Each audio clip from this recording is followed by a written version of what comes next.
Okay. तर जागृतीचा, सतीचा, आत्मभानाचा, देहभानाचा, सावधानतेचा, अवेअरनेसचा, अवेकनिंगचा जो आपल्यावर परिणाम होतो,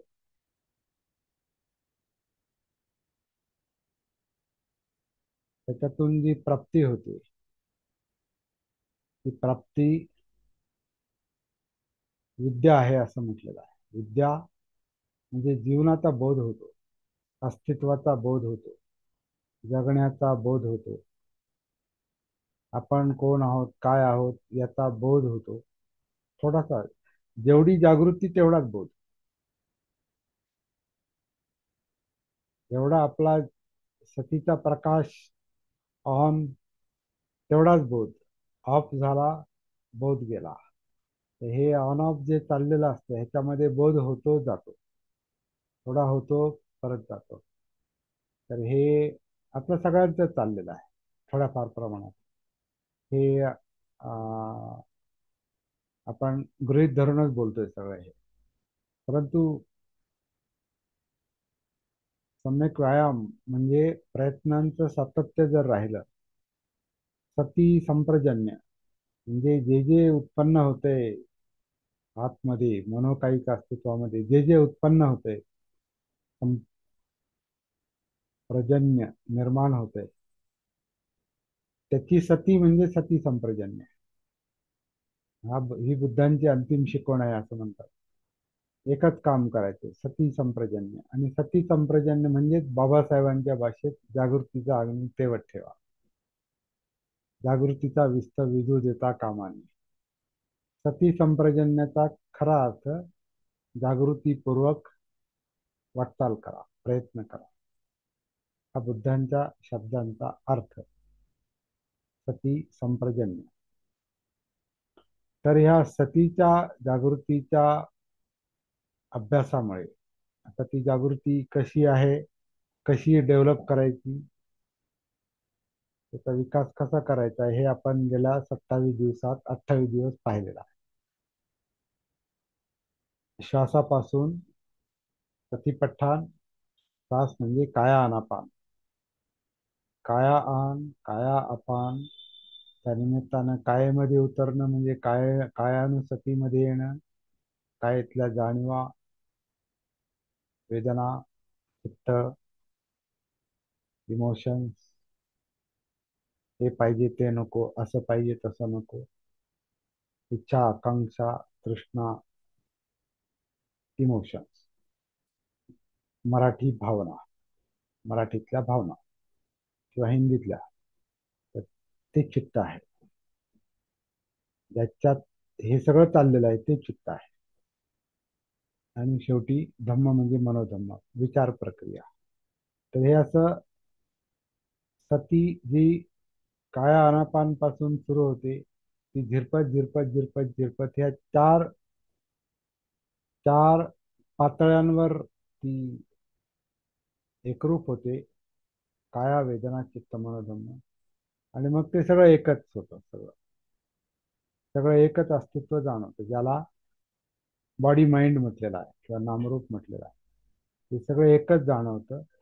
आणि ही जी प्रक्रिया आहे सगळ्या याच्यामध्ये झिरपण्याची, एक एक करून क्रमशः, त्याला सतीपठ्ठान म्हटलेलं आहे.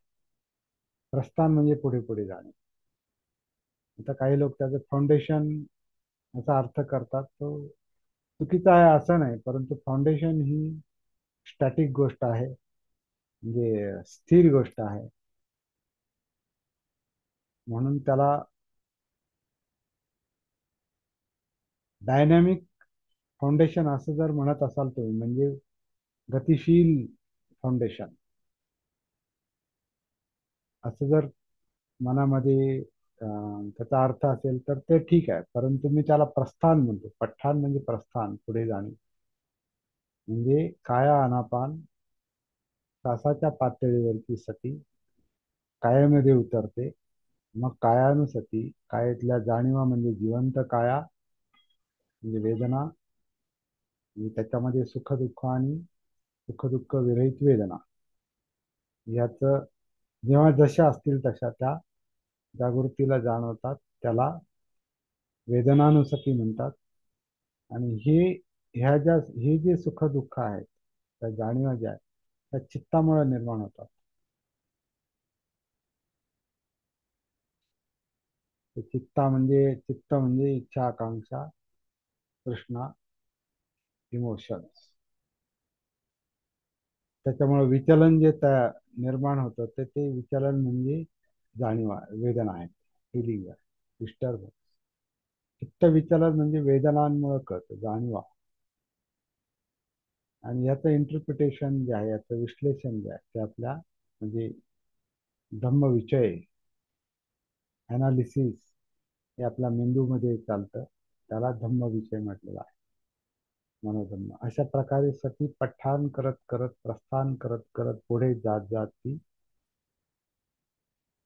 मनोधम्मांपर्यंत पोहोचते. याला आपण लेवल 2 म्हणतो. पहिली लेवल जी आहे ती काया आनापानची आहे. काया आनापानच्या आधारे कायेत उतरणं ही लेवल 1 सतीची, सती साधनेची.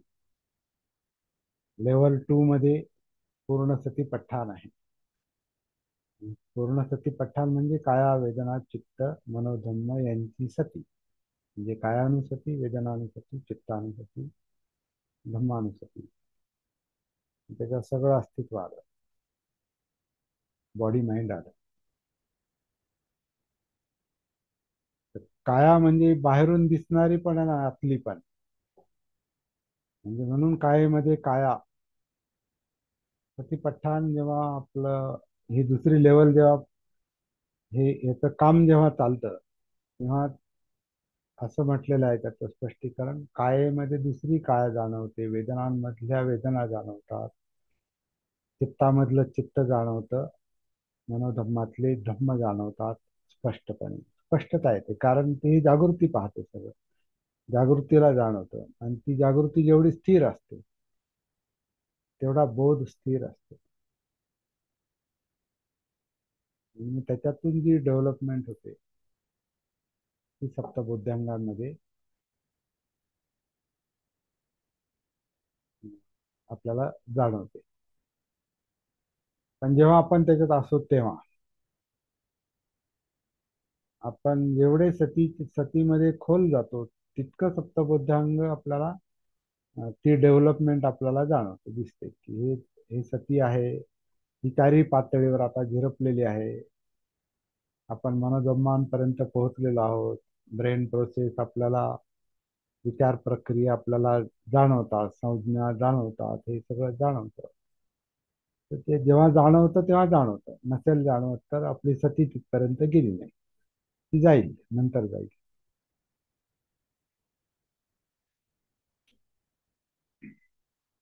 आणि मग त्याच्यातून शक्ती मुक्त होते, वीर्य, एनर्जी मुक्त होते. त्याच्यातून अत्यानंद होतो, प्रीती. ती प्रीती ऍब्झॉर्ब होते, झिरपते आणि प्रश्रब्ध होते म्हणजे शांत होते. आणि शांत झाल्यावर बॉडी माइंड म्हणजे चारही घटक आहे. बॉडी माइंड म्हणजे चारही घटक, काया, वेदना, चित्त, मन, हे चारही घटक एकत्रित येतात, म्हणजे एक होतात. त्याला समाधी म्हटलेला आहे. परंतु ही जरी प्राप्ती झाली तरी उपेक्षा नसेल, अनात्मा नसेल, तर हे सगळी समाधी आपल्याला दुष्परिणाम घडवून आणणारी पण ठरते. हे संकेत बुद्धांनी मध्यम निकायच्या पहिल्या याच्यात पण दिलेले आहे. पहिल्या सूत्रामध्ये, ज्याला मूल पर्यायी सूत्र म्हणतात मध्यम निकाय. काल आपण ह्याच्यापर्यंत आलो होतो की ह्याच्यातून विद्येची प्राप्ती होते. विद्या म्हणजे अस्तित्वाचा बोध, जीवनाचा बोध. आणि जीवनाचा बोध त्याला विद्या म्हटलेलं आहे. आणि जेव्हा बोध नसतो त्याला अविद्या म्हटलेलं आहे. आणि अविद्या म्हणजे इग्नरन्स आहे. आणि हा इग्नरन्स जन्माबरोबरच आलेला आहे. हे अज्ञान हेच आधी आलेलं आहे. अज्ञानातच जन्म झालेला आहे. म्हणून आपल्याला आपला जन्म आठवत नाही. कारण तेव्हा अविद्या होती, म्हणजे अबोध अवस्था होती. आणि म्हणून जन्म आठवत नाही. पुढची काही वर्ष आठवत नाही. आणि आत्तापर्यंतच्या जीवनातलं किती आठवतं हे आपल्याला सतीला लक्षात येतं, की आपल्याला जीवन किती लक्षात येतं, किती समजलं, किती जाणवतं, किती सती आपली झिरपलेली आहे, जागृती झिरपलेली आहे, हे आपल्याला आत्ता जाणवतं. आणि आत्तापर्यंत आपण सती साधना किती केली, कशी केली, कुठपर्यंत पोहोचलो, किती वाट चालून आलो,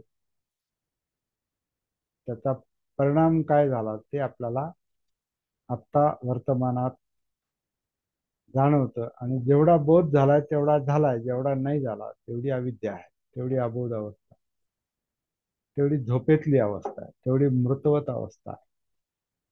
तर ही जी मृतवत अवस्था किंवा झोपेतली अवस्था किंवा हे जी अविद्या आहे, सती नसलेली जी काही अवस्था आहे मनाची,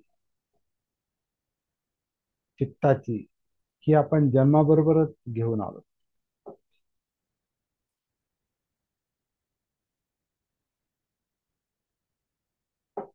तर इथून पुढची थोडीशी चर्चा आज करायचा विचार आहे. सगळी चर्चा नाही होणार, पण थोडीशी चर्चा मी करतो.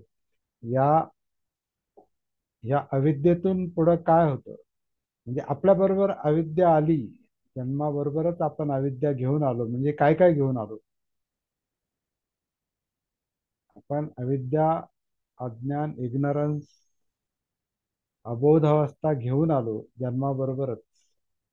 म्हणजे काय काय घेऊन आलो आपण, तर ती गोष्ट प्रतिज्ञा समुत्पादामध्ये सांगितलेली आहे, 12 निदान. आणि आजच्या दिवशी जेव्हा बुद्धांना, म्हणजे सिद्धार्थ गौतमांना बोधी प्राप्त झाली आणि ते बुद्ध झाले असं म्हणतात आजच्या दिवशी, किंवा ते पूर्णत्व असेल. बरीच बरेच बऱ्याच पल्ला आधी त्यांनी गाठलेला होता. आणि आज ते पूर्णत्व मिळाल्यावर ते म्हणतात, जे करायचं ते केलं, जे साध्य करायचं होतं ते केलं, ज्याच्यात माझं चित्त लागलेलं होतं ते प्राप्त झालं. आता मी बुद्ध झालो, मुक्त झालो, दुःखमुक्त झालो. त्यांनी अजून एक स्टेटमेंट केलेलं त्या ग्रंथात येतं, ते आपल्याला कसं घ्यायचे ज्याचे त्याच्यावर अवलंबून आहे. पण ते म्हणतात, आता बुद्धांना म्हणजे मला, आता बुद्धांना पुनर्जन्म नाही, पुनर्भव नाही, आता परत अस्तित्व नाही. कारण ते जन्माचं कारण जे तृष्ण आहे ते, ज्याच्यामधून दुःख निर्माण होतं आणि ज्या दुःखमुक्तीसाठी सगळे धडपडतात, ते मला आता मिळालं. आता परत पुनर्जन्म, पुनर्भव नाही. तर त्याचा अर्थ कसा घ्यायचा, किंवा त्याचा अर्थ काढण्याची पण गरज नाही.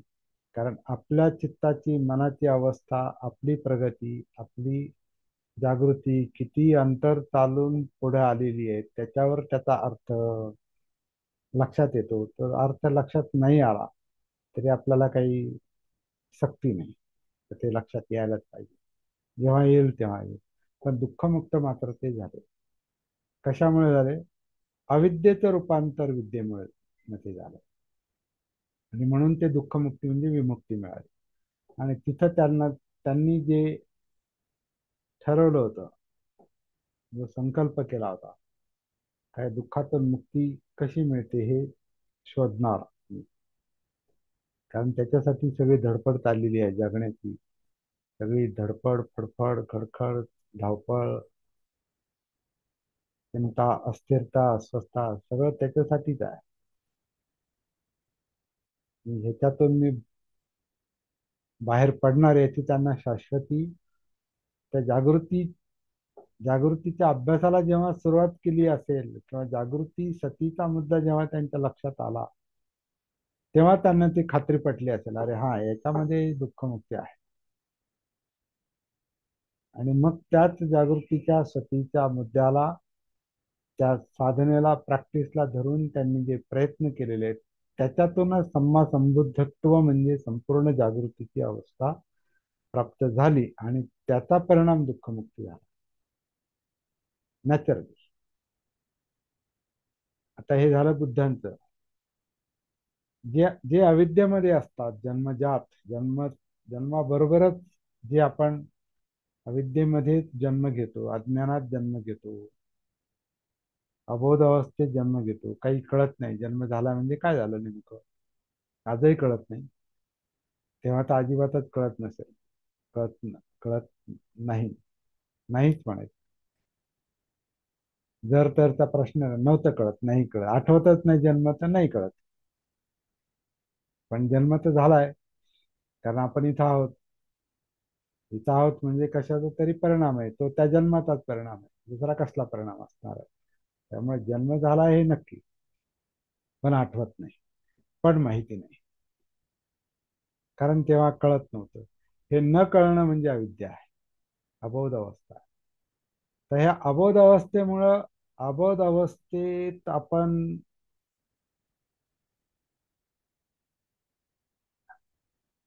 इथे आलो, जन्म घेतला, इथे आलो, काय काय घेऊन आलो बरोबर. तर ती गोष्ट की प्रतीच्या समुत्पाद किंवा 12 निदानं म्हणतात त्याला, 12 गोष्टी, 12 अशा बाबी आहेत की त्या अज्ञानामुळे, अविद्येमुळे आलेल्या आहेत त्या. तर काय आलेलं आहे त्याची थोडीशी आता फक्त आपण यादी पाहू शकतो. सविस्तर त्याचा जो अभ्यास आहे तो आपल्याला त्याच्यासाठी स्वतंत्र एक सत्र घ्यावं लागेल, किंवा आपण ऑनलाईन पण सत्र घेऊ शकतो. तुम्ही आग्रह धरला तर, तुम्हाला वाटलं की पुढचा अभ्यास करायचा आहे, तर तुम्ही तशी इच्छा व्यक्त करू शकता. सध्या आपण एवढंच पाहूया की आपण अज्ञानातून अविद्या घेऊन आपण जन्माला आलो, मग काय काय घेऊन आलो बरोबर, काय होतं अविद्येमुळं काय होतं. तर ते प्रतीचे समुत्पाद सांगतात, आणि त्याच्यातली जी काही भाषा आहे, ती भाषा अं, पाली आहे. आणि ते पालीचे काही शब्द फक्त मी सांगणार आहे, सगळेच नाही सांगणार. किंवा अविद्येमुळे आधी काय झालं, अविद्या, पालीमध्ये अविद्या म्हटलेलं आहे. अविद्या पच्चया संखारा, अविद्या असल्यामुळं काय काय झालंय, काय म्हणजे अविद्येमुळं ते म्हणतात की संस्कार निर्माण झाले. आता हे फक्त शब्द लक्षात ठेवू आपण, याच्या अर्थात आपण नंतर शिरूया. सगळंच आता आजच कळेल असं नाही. हे कळायला आपली अविद्या आधी कमी झाली पाहिजे, मग संस्कार कळतात. जे संस्कार अविद्येमुळे निर्माण झालेत, ते त्याचं स्वरूप अविद्येमध्ये कळणारच नाही, ते विद्येमध्येच कळेल, विद्येमुळे कळेल. आणि विद्या म्हणजे बोधावस्था आहे, म्हणजे बुद्ध. जेवढे आपण बुद्ध असू किंवा बुद्धत्वाचा अंश जेवढा आपल्या जागृतीमुळे, सतीमुळे निर्माण झाला असेल, तेवढीच आपल्याला ही प्रक्रिया, प्रोसेस समजणार आहे. तोपर्यंत शब्द फक्त लक्षात घेऊ की पहिलं जे 12 निदानातलं, निदान म्हणजे कार्यकारण भाव, निदान म्हणजे ह्याच्यामुळे हे होतं. डॉक्टर जे निदान करतात ना, निदान निदान म्हणजे काय, ते तपासतात, आणि तपासण्यातून हा, हे असं असं दिसतंय, लक्षणं अशी अशी दिसतात, याच्यातून हा आजार आहे तुम्हाला. निदान निदान केलं जातं, डायग्नॉसिस. तर हे अविद्येतून ह्या बुद्धांचं निदान असं आहे की हे अस्तित्व कशामुळे निर्माण झालं. ते ही हे कॉन्शियसनेसला, चित्ताला, मनाला जे जन्माबरोबरच आलेलं आहे, ते भानावर नव्हतं, सतीमध्ये नव्हतं.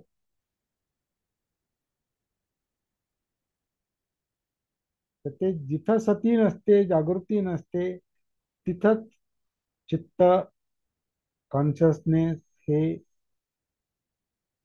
संस्कार धारण करतं, किंवा त्या संस्कारातूनच ती कॉन्शियसनेस निर्माण होते. आता ही जन्माच्या आधी कधी सुरू झालेली प्रक्रिया असेल, ती असेल मागे.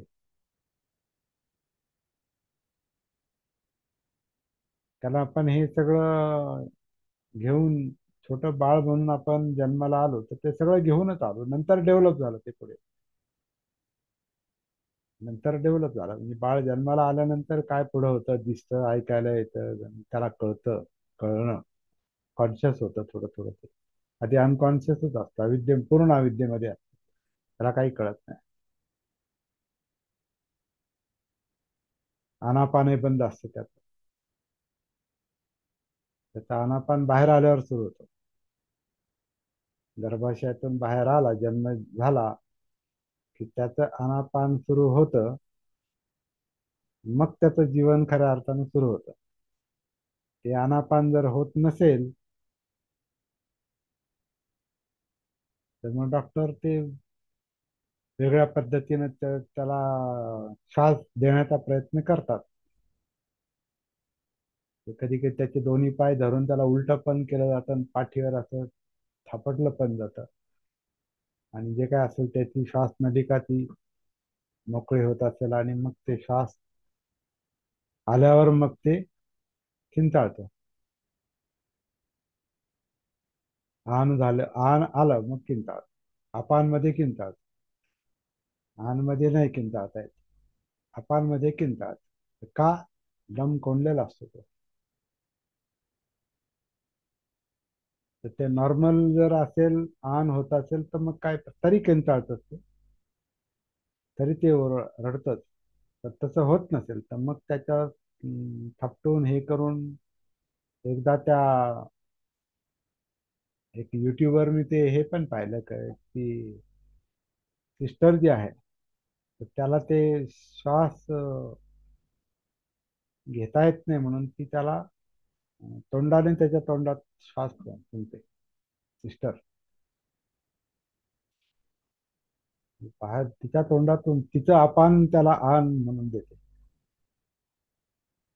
आणि मग ते त्याला सुरुवात होती गती.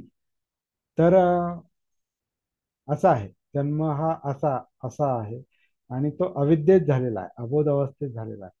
तर त्याच्याबरोबर काय आलं तर म्हणे अविद्या पच्चया संखारा. हे संस्कार म्हणजे हे नामरूप अस्तित्व आहे. तर ते जे काही तयार झालं ते अबोध अवस्थेतच तयार झालेलं आहे, अज्ञानाचं, अविद्येतच तयार झाले, म्हणून अविद्या पच्चया संखारा.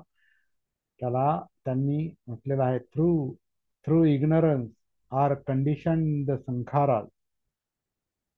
आणि संखारा म्हणजे काय, त्यांनी त्याचं इंटरप्रिटेशन केलेलं आहे की रिबर्थ प्रोड्युसिंग व्हॉल्युशन. हा जो जन्म जो झालेला आहे, त्याच्यात जी चेतना आहे, ती चेतना म्हणजे संस्कार. कर्म फॉर्मेशन म्हटलेलं आहे त्याला, आणखीन एक शब्द आहे.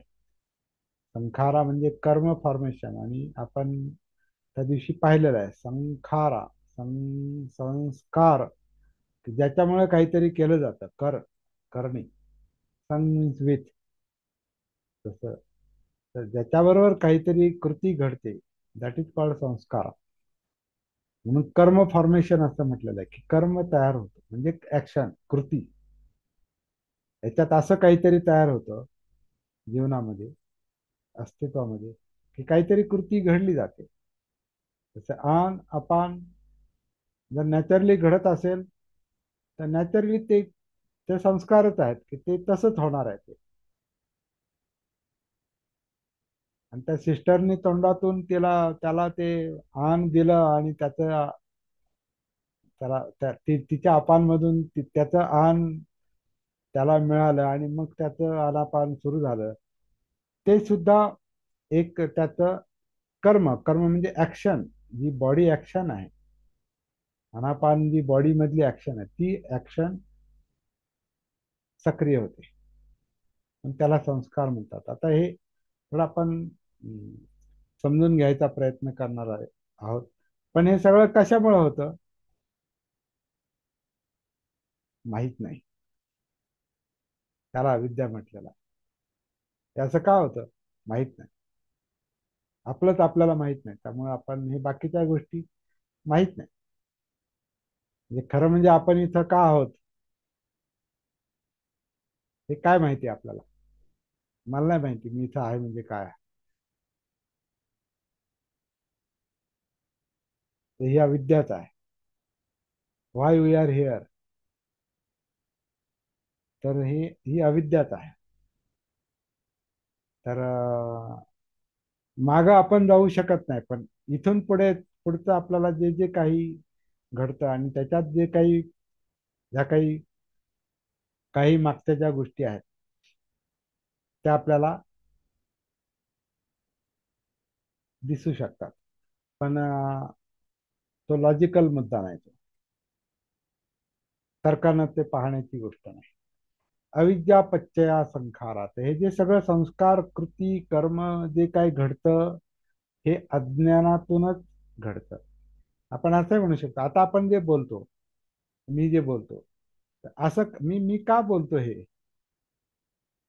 आणि मराठीतच का बोलतो. आता त्याला आपण मराठी म्हणतो, पण हे असे शब्द कुठून येतात. आणि हे शब्द, हे ध्वनी तुमच्या कानावर जातात आणि तुम्हाला मी काय म्हणतो ते जर समजत असेल तर कशामुळे समजते. त्याचा अर्थ का लागतो. असाच अर्थ आहे त्याचा कशावरून अर्थ लागतो ते कळतं, पण कशामुळं. तर ती अविद्या आहे. ते असं घडतंय हे कळतंय, पण का घडतं ते नाही. त्याला अविद्या म्हटलेलं आहे. म्हणून अविद्या पच्छया संखारा. अविद्येतून संस्कार, अविद्येमुळं संस्कार होतात.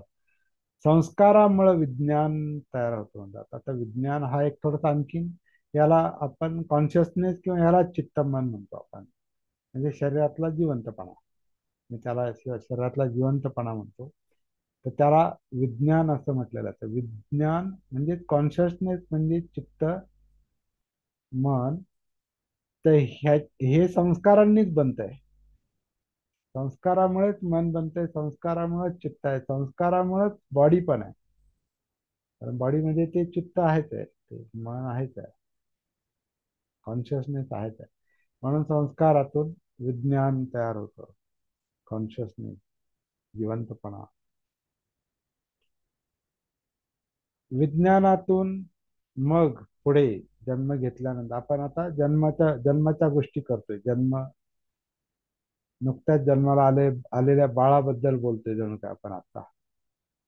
आणि जेव्हा ते त्याच्यातलं विज्ञान चित्त जेव्हा सक्रिय होतं आणि ते बाळ पाहायला लागतं, ऐकायला लागतं, गंध चव, आणि त्याला ते रिॲक्शन देतं. भूक लागली रिॲक्शन देतं, घाबरलं रिॲक्शन देतं. तर त्याच्यानुसार त्याचं त्याचं चित्त आणि काया म्हणजे बॉडी आणि माइंड हे त्या विज्ञानानुसार, त्या कॉन्शियसनेस नुसार सक्रिय होतं. म्हणजे त्याला एकदम समजा एकदम आवाज आला आणि ते बाळ दचकलं. तर म्हणजे कशा आवाज आला म्हणजे काय झालं. आवाज आला तर त्याच्या कानातून तो आवाज त्याच्यापर्यंत पोहोचला, मनापर्यंत. आणि तो अनुभव अपरिचित असल्यामुळं पहिल्यांदाच आवाज आला, दचकलं. दचकणं म्हणजे काय. दचकणं कुठं होतं. कायेच्या पातळीवर आणि मनाच्या पातळीवर. म्हणजे ते जे त्याचं त्याचं जे विज्ञान, त्याचं जे चित्त आहे त्याच्यातून त्याचं बॉडी माइंड जे आहे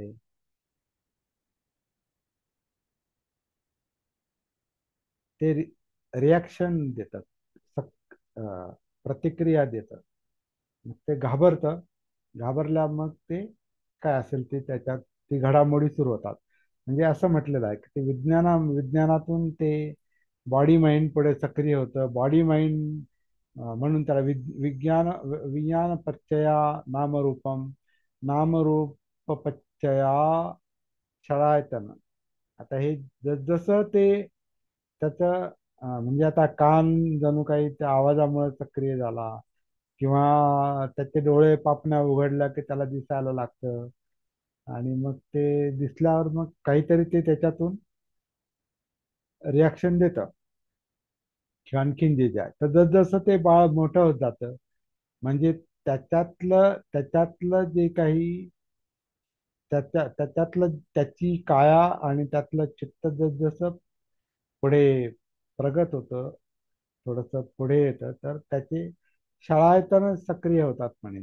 तर शळायतन याला म्हणजे षड म्हणजे सहा, आणि आयतन म्हणजे त्याला द्वारे म्हणतात. आणि यांनी Namrup पच्चया शळायतन through the mental and physical phenomena are conditioned the six bases म्हटलं. म्हणजे सहा जी इंद्रिय त्याला द्वार म्हटलं, किंवा बेस म्हणजे ह्या पायावर, ह्या फाउंडेशनवर आपलं सगळं काम चालतंय ना. जे आपण काय पाहतो, ऐकतो, गंध, चव, स्पर्श आणि विचार प्रक्रिया, ह्याच्यावर आपलं सगळं जीवन चाललेलं असतं. तर त्याला सिक्स बेसेस म्हटलेलं आहे. षडायतन. शाळायतन म्हणजे ह्या ज्या पुस्तकाचा संदर्भ घेऊन मी हे करतो, ते शब्द आपण तात्पुरते लक्षात घेऊ. त्याच्यात खूप खोलात लगेच शिरता येणं शक्य नाही. आपल्याला अगोदर सतीची जी साधना आहे, जागृतीची जी साधना आहे, ती आपल्याला अगोदर व्यवस्थित अं, होऊ द्यावे लागेल. आणि मग हे सहा इंद्रिय जे आहेत, डोळे, कान, नाक, जीभ, त्वचा, हे शळायतन आणि माइंड, चक्षु, श्रोत्र, घ्राण, जिव्हा, काया, मनो, हे सहा इंद्रिय जेव्हा सक्रिय होतात, शाळायतन जेव्हा सक्रिय होतात, मग त्याचा जगाशी संपर्क येतो हळूहळू. तर through the six bases it condition the sensorial mental impression. म्हणजे ते जे काय डोळ्यानं पाहतं त्याला कळतं की हा हे काहीतरी आकार आहे. आणि आधी आधी फक्त आकार दिसतो डोळ्यांना, त्याचा अर्थ नाही लागत. तो आकार दिसतो, डोळे उघडले, हा हे काहीतरी चमकतं बघ, ते समोर लाल लाईट आहे, हिरवी लाईट आहे. तर ते डोळे उघडले समजा पहिल्यांदा, तर त्याला लाल आणि हिरवं कळणार नाही, पण लाईट नावाचं काहीतरी आहे, या काहीतरी असं आहे बघ, काहीतरी आहे. ते चौकोनी आहे का त्रिकोणी आहे हे नाही कळत, पण त्या प्रकाशात त्याला ते दिसतं. कानाचे आवाज, हा असा असा आवाज आहे, काही वास आला, गंध, त्याचे जिभल्या जेव्हा ते चाटतं तेव्हा त्याला हा काहीतरी ही चव आहे, किंवा थंडी वाजते, गरम होतं, वगैरे वगैरे.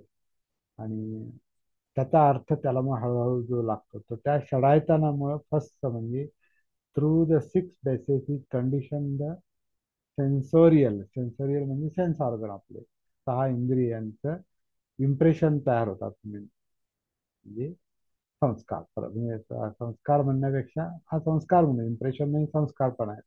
संस्काराचं काम सतत चालूच असतं, डेव्हलपिंग स्टेज आहे ती. संस्कार ही फिक्स गोष्ट नाही. संस्कार ही डेव्हलपिंग स्टेज आहे, गती आहे, त्याच्यात पण गती आहे परत. तर ते इम्प्रेशन तयार होतात. आणि ते इम्प्रेशन म्हणजे डोळ्याला अधिकाधिक दिसणं, कानाला अधिकाधिक ऐकू यायला लागणं, अधिकाधिक गंध कळणं, चव कळणं, स्पर्श कळणं, आणि मेंदूचं जे काही काम चाललेलं आहे ते अधिकाधिक कळत जाणं. तर ह्या षडायतनातून फस्स स्पर्श होतो जगात, असं म्हटलेलं आहे. फस्स स्पर्श, फस्सो, षडायतन पच्चया फस्सो, पालीमध्ये आहे हा. फस्स म्हणजे जग कळायला लागलं, दिसायला लागलं, ऐकू यायला लागलं, गंध, चव, स्पर्श, आणि पुढं पुढं मग थोडं विचार, चित्त, हे जेव्हा सक्रिय व्हायला लागतं तर ते फस्सो पश्चया वेदना म्हटलेला आहे. ते स्पर्श जगाशी संपर्क आला या सहा इंद्रियातून की मग जाणीवा अं, अधिक वाढत जातो. जाणीवांचे संस्कार तर आधीच आहेत म्हणजे, पण ते तेवढे स्पष्ट डेव्हलप नसतात त्या, म्हणजे ते तेवढ्या स्पष्ट नसतात. पण जसजशी इंद्रिय सक्रिय होतात म्हणजे षडायतनं जसजशी सक्रिय होतात त्याच्यात ते ते त्याच्यामुळे निर्माण होणाऱ्या ज्या वेदना आहेत, जाणीव आहेत, म्हणजे सुख दुःख वगैरे हे वाढत जातात. आणि त्या वेदनेतून मग काय होणार? सुखाची जाणीव, दुःखाची जाणीव, सुखाची जाणीव, दुःखाची जाणीव, किंवा न्यूट्रल जाणीव म्हणजे सुख दुःख विरहित जाणीव, असुख अदुःख वेदना म्हटलंय. सुख वेदना, दुःख वेदना, असुख दुःख वेदना. ते असुख दुःख वेदना म्हणजे न्यूट्रल वेदना आहे, त्याच्यात काय म्हणजे सिंपल आहे. पण आवाज झाला आणि दचकला म्हणजे ती भयकारक वेदना आहे, म्हणजे ती दुःखदायक वेदना आहे, म्हणून दुःख आणि त्याच्यामुळे तो दचकतो ते. तर हे हे ह्याच्यामध्ये ज्या सुख वेदना असतात, ज्या सुख देतात, जर आता बाळाला थोडं मोठं झालं म्हणजे आपण त्याला ते पाणी पाजलं, दूध पाजलं, हा, चांगलं लागलं, पोट भरलं, बरं वाटलं, आणखीन पाहिजे, आणखीन द्या. मग ते बाळ जसं मोठं होत जातं तसं त्याला जे जे काही भरवलं जातं किंवा जे जे काही त्याला दिसतं ते त्याला दिलं जातं. हे पाहिजे मला, काय आवाज झाला हे मला पाहिजे. म्हणजे त्याची इंद्रिय जशी जास्त सक्रिय होतात, विशेषतः जे पाहिजे त्याच्यामुळं लोभ, तर त्याच्यातून तृष्णा निर्माण होते म्हटलेलं आहे. म्हणजे आणखीन पाहिजे, तण्णा, अविद्या, वेदना पच्चया तण्णा. मग मग जेवढं पाहिजे, तर मग ते जसं आता आपण शांत बसत नाही, ते बाळ पण शांत बसत नाही. पाहिजे म्हटल्यानंतर मग करेक्शन आलं, अजून पाहिजे. मग त्याला जर काही कळत नसेल तर ते रडून दुसऱ्याकडून घेतं. जसजसं त्याला कळत जातं म्हणजे जसजसं ते बाळ मोठं होतं, आणखीन मोठं होतं, आणखीन मोठं होतं, मुलगा होतं, तरुण होतं, वयात येतं. तर हे ज्या तृष्णांचं जे आहे काम, हे सुखदायक तृष्णा म्हणजे कामतृष्णा ज्याला, किंवा इंद्रिय तृष्णा, लोभ जो आहे, तर ते मग ते मिळवण्याचं काम चाललेलंच असतं. कारण त्या तृष्णा ज्या आहेत, इच्छा आकांक्षाच्या तृष्णा ज्या आहेत, अधिक अधिक पाहिजे, त्याच्यातून काय होणार? उपआदान, त्याला म्हणजे म्हणून तन्ना पच्चया उपआदान. आदान म्हणजे स्वतःच बनवणं, हात घेणं आपलं, म्हणजे याला संसार म्हटलेला आहे. याला दुसरा शब्द संसार आहे. तर संस्कार म्हणजे संस्काराचा परिणाम संसारच आहे. संसार म्हणजे ज्याच्यात आपण राहतो आणि ज्याला आपण धरून ठेवलेलं आहे, धारण केलेलं आहे, ते सगळं पाहिजे असलेल्या सगळ्या गोष्टी, त्याच्यातलं जे पाहिजे ते पाहिजे, पाहिजे, पाहिजे, अजून पाहिजे, असंच अजून पाहिजे, जास्त पाहिजे, किंवा नको नको हटवा, खतम करा, नष्ट करा. हे जे हे ह्या पण नको असलेल्या तृष्णाच आहेत. तर ह्या तृष्णा म्हणजे तन्ना तन्ना पच्चया उपादान, त्याच्यातून उपादान संग्रह, through craving is condition clinging. Clinging म्हणजे आता क्लिंगिंग शब्द पकड आहे, पण धारण करणं म्हणजे, त्यामुळे ध्यानाचा मुद्दा थोडासा इथे मला दिसतो. मन ध्यान का करतं? हे पाहिजे असल्याचं ध्यान, नको असल्याचं हटवण्याचं ध्यान. त्याचं जे अटेन्शन आहे ते ह्या सगळ्या ह्या वेदनांमुळे आहे. वेदनांमुळे जे तृष्णा आणि उपादान जे आहे, पाहिजे, विशेषतः पाहिजे, ते पाहिजे ते मिळवत मिळवत मिळवत मग काय होतं आपल्याला? आपल्याला खाणं पाहिजे म्हणून आपण खात आलो, खात आलो, खात आलो, खात आलो, पित आलो, घेत आलो. याचा परिणाम काय झाला? आपण वाढलो. आपण वाढलो, आपलं वजन वाढलं, आपलं उंची वाढली, आपली हाडं वाढली, आपलं सगळं वाढलो आपण. वाढ, नाही का, वाढीला लागला म्हणजे वाढत चाललं. हे वाढतो कशामुळं? त्याचं जे इंटेक आहे, घेणं आहे ह्या इंद्रिय आणि याच्यामुळे, तृष्णेमुळे, तर तो घेतो घेतो घेतो, वाढतो वाढतो आणि तसा बनतो. हे बनणं जे आहे त्याला भव म्हटलेलं आहे. म्हणून म्हटलेलं आहे की उपादान पच्चया भवो. भव म्हणजे बनणे, बिकमिंग. थ्रू क्लिंगिंग म्हणजे उपादान. Through clinging is condition the process of becoming. Becoming म्हणजे बनणे, होणे, बनत जाणे, म्हणजे त्याला आपण वाढ म्हणतो. आणि हे भव झालं. आता आपण पुढं आलो. आता आपण जन्मानंतर बाळाचं काय झालं आणि आता पुढे पुढे पुढे आपण पुढे आलो. पण आता थोडं मागे जाऊ. ते बाळ जे अस्तित्वात आलं, ते हे याच्या आधीच त्या गोष्टी सुरुवात झालेल्या आहेत म्हणून त्याचा जन्म झाला. कारण ते बनलं, त्याचं बनलं आणि विशिष्ट वाढ झाली का ते तिथे थांबू शकत नाही. त्याचा जन्म होणारच. गर्भाशयात ते राहू शकत नाही.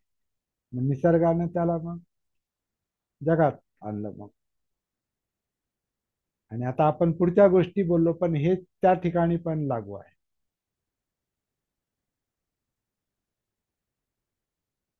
म्हणजे जन्म, जाती, तर भवपच्चया जाती. जे बनलं, बिकमिंग झालं, त्याच्यामुळे जाती म्हणजे बर्थ झाला. आणि आता ह्याचं पुढे जे काही पुनर्जन्म पुनर्भवच्या जे काही गोष्टी पुढे सांगितल्या जातात, तर त्याला हेच लागू आहे परत. पण आपल्याला फार पुढे जाण्याची काही आवश्यकता नाही. सध्या आपण वर्तमानातलंच पाहू. सतीमध्ये जेवढं आपल्याला जाणवतं तेवढंच आपण लक्षात घेऊ. तर भवपच्चया जाती. आपण भव झालं म्हणजे बनलो आपण, बिकमिंग झालं की जाती म्हणजे जन्म आहे. जाती म्हणजे जन्म.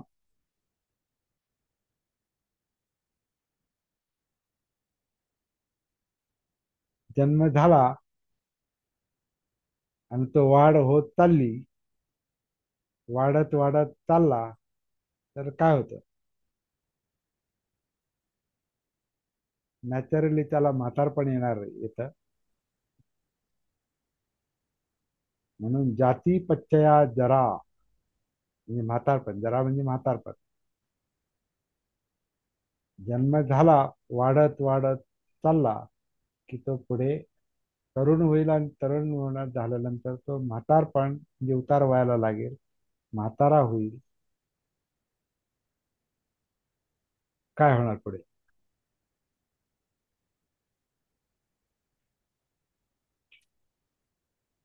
काय होणार?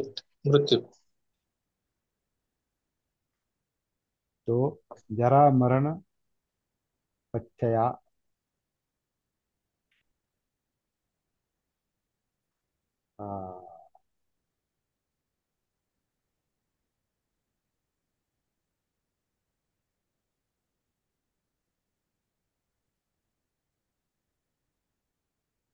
दुःख, मृत्यू. मृत्यूच्या आधी काही गोष्टी ज्या घडतात त्या मुख्यतः ह्या ह्या वाढीमुळं, ह्या बिकमिंगमुळं, हे बनल्यामुळं, होण्यामुळं, मृत्यूच्या आधी आपण जे अनुभव घेतो त्यात मुख्य अनुभव दुःखाचा आहे. म्हणून जाती पच्चया जरा मरण दुःख दोर्मनस्य. आता त्यांनी पुढे आणखी 2 4 5 शब्द आहेत त्याच्यामध्ये. अं,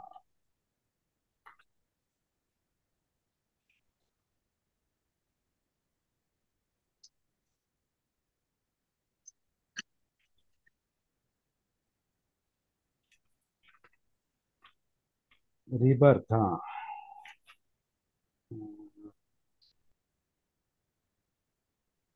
दुःख दुःख दुःख दौर्मनस्य उपायास, म्हणजे ज्याला आपण म्हणतो दुःख यातना होतात आणि आणखीन यातना होतात, रडणं कडणं, जे जे काही ज्या यातनेमध्ये ज्या ज्या गोष्टी होतात त्या सगळ्या ह्या प्रक्रियेचाच भाग आहे तो.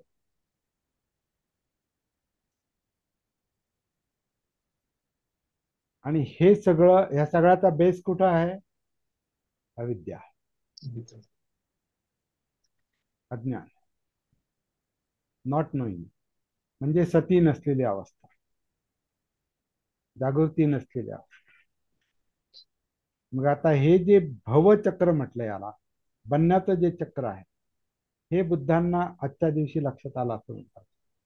आणि जेव्हा ते लक्षात आलं, तर म्हणजे ते आधीच लक्षात आलं असेल, पण पूर्णत्व त्याला आज आहे. तिथं ते त्यांच्या हे लक्षात आलं की मला दुःखमुक्ती कशामुळे मिळाली. तर ही जी काही जागृतीचा अभ्यास माझ्याकडून झाला, सतीचा अभ्यास माझ्याकडून झाला, सती संप्रजन्याचा अभ्यास जो काही झाला, त्याच्यामुळं अस्तित्वाचा बोध होत गेला. जेव्हा अस्तित्वाचा बोध होतो, म्हणजे या जगण्याचा, या नामरूपाचा, या बॉडी माइंडचा जसं आतून बोध होतो, काया वेदना चित्त मनोधम्माच्या पातळीवर, तर सतीमुळे, जागृतीमुळे या अविद्येचं रूपांतर विद्येमध्ये होतं, म्हणजे कळायला लागतं. जर अविद्येमध्ये जर संस्कार कार्यरत होतात, तर मग विद्येमुळे काय होईल? तर ते चक्र उलट उलटा. फिरायला सुरुवात होते. आणि त्या संस्काराचा, त्या अविद्येचा आणि संस्काराचा परिणाम जर दुःख आहे शेवटी, तर त्याचं काय होईल? तर हे चक्र उलट फिरतं आणि मग दुःखमुक्ती मिळते, असं एक हे आहे. आता हे आपण ह्या बुद्धिस्ट फिलॉसॉफीच्या आधारे आपण ही चर्चा केली. प्रत्यक्षात ह्या गोष्टी आपल्याला कशा अनुभवाला येतील, हा आपल्या दृष्टीनं याचा विषय पाहिजे, संशोधनाचा विषय पाहिजे. आणि ते काम आपण करतोय.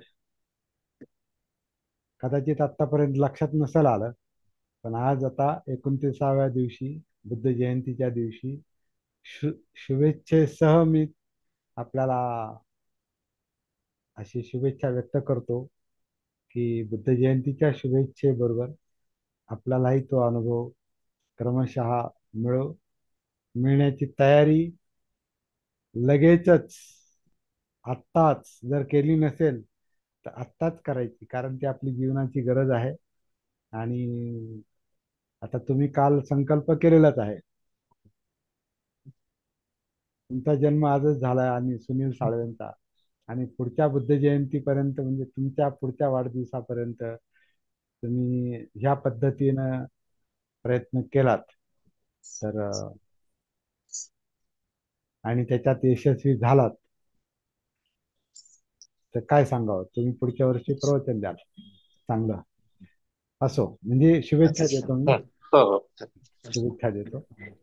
आणि संदीप त्रिभुवन पण आज आलेले आहेत. सकाळी उठले होते का तुम्ही आज सकाळी? कारण आज सकाळी 4:30 वाजता उठणार होते ते आणि साधना सुरू करणार होते, प्रॅक्टिस. तर केली असावी. असो, परीक्षा नाही घेत मी तुमची. आपण जी काही चर्चा केलेली आहे ही प्रॅक्टिकल, त्याला प्रॅक्टिकल इम्प्लिमेंटेशन महत्वाचं आहे. ही काही थेरी नाही, ही काही आपलं ज्ञान टाकून, आपलं काय म्हणतात, नुसताच मेंदू सुजवायचा ज्ञान टाकून, आणि हे वाचलं ते वाचलं आणि हे माहिती आहे ते माहिती आहे. थोडंच माहिती करून घ्या, परंतु ते प्रत्यक्षात आणा, ते महत्वाचं आहे. त्याच्यासाठी हे सगळं चाललंय. प्रॅक्टिकल महत्वाचं आहे. प्रॅक्टिकल महत्वाचं आहे. धम्म हा प्रॅक्टिकलच आहे. धम्म हा व्यावहारिक आहे. तर मी या ठिकाणी थांबतो आणि तुमच्यासाठी तुमचा माईक आणि माउथ दोन्ही ओपन करा तुम्ही. म्हणजे आमच्यासाठी परत. हे जे सत्र आपण 29 दिवसाचं जागृतीचं म्हणजे आपलं जागृतीसाठीच चाललं होतं सगळं. हा हा. हे जे सत्र आयोजित केलं आमच्यासाठी तर म्हणजे एक तसं म्हणजे बौद्धिक मेजवानीच होती तसं.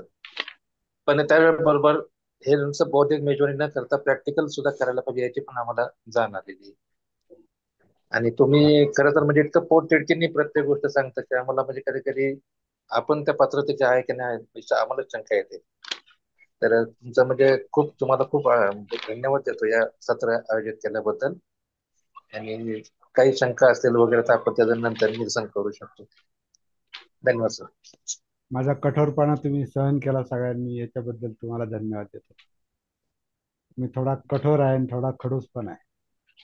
ते गरजेचं, हा, थोडं गरजेचं असतं. कारण त्याच्याशिवाय काही गोष्टी आपल्याला व्यवस्थित मिळत आहे. कारण कसं आहे, माणसांची आपल्याला एक सवय असते लाईटली घेणे. लाईट चलता है. हा. धानके सर, तुम्ही तयारीतच आहात मला माहिती आहे. हा. नाही, तयारी खूप म्हणजे खूप अनुभव आलेले आहेत. नवीन नवीन अनुभव आलेले आहेत. बरेचदा म्हणजे अनुभव आता बरेचसे, आता ते काही सांगायची गरज नाही. पण हे सत्र जे आहे 14 एप्रिल आणि बुद्ध जयंती माझ्यासाठी तर खूप लाभदायक झालेलं आहे.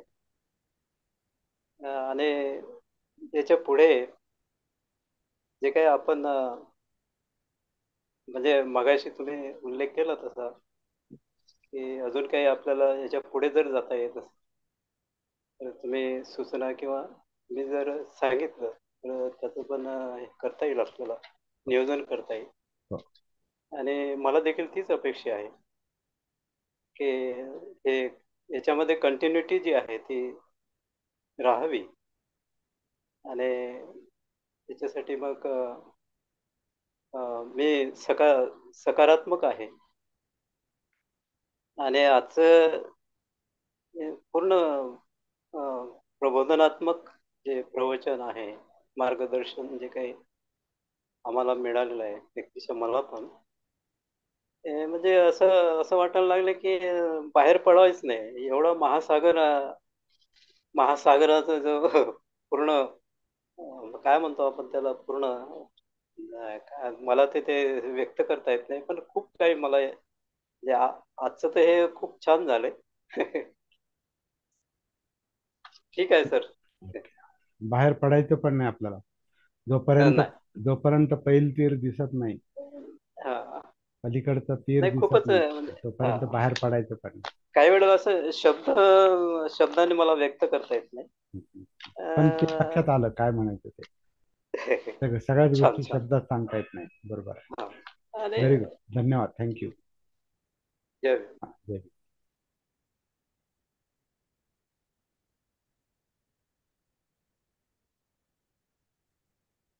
एवढ्या वेळेमध्ये घालवल्यावर कसं होणार? हा, बोला. सर्वांना बुद्ध पौर्णिमेच्या हार्दिक शुभेच्छा. धन्यवाद. मी प्रवासामध्ये आहे सर. हा हा हा हा. म्हणजे आमचे एका पाहुण्याचं उद्याच्याला कोल्हापूरला हे आहे ना, प्रथम स्मृती दिन. म्हणजे स्मृती दिन आहे त्यांचा. त्यानिमित्त मी कोल्हापूरला चाललोय, बसमध्ये आहे. बरं आपला बरं. वर्ग चालू होण्यास आणि गाडीची प्रवास सुरुवात होण्यास, त्यामुळं मी वर्ग पूर्णपणे ऐकू शकलो नाही. नंतर ऐका, तुम्ही रेकॉर्डिंग ऐका. की काय सत्र तुम्ही आयोजन केलं 29 दिवसाचं, खूप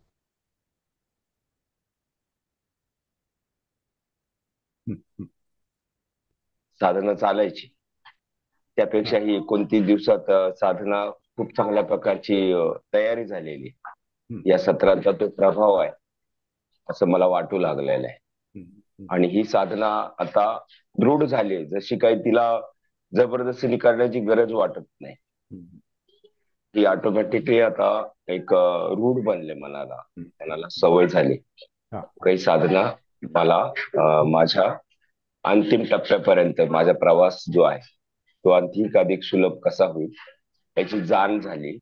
इतकं काय 29 दिवसाचा परिणाम हा मला जाणवू लागलेला आहे ते मला सांगायचं. Very good. छान. खूप खूप पुन्हा एकदा तुम्हाला खूप खूप धन्यवाद देतो आणि लवकरच भेटण्याचा प्रयत्न करेन तिथे.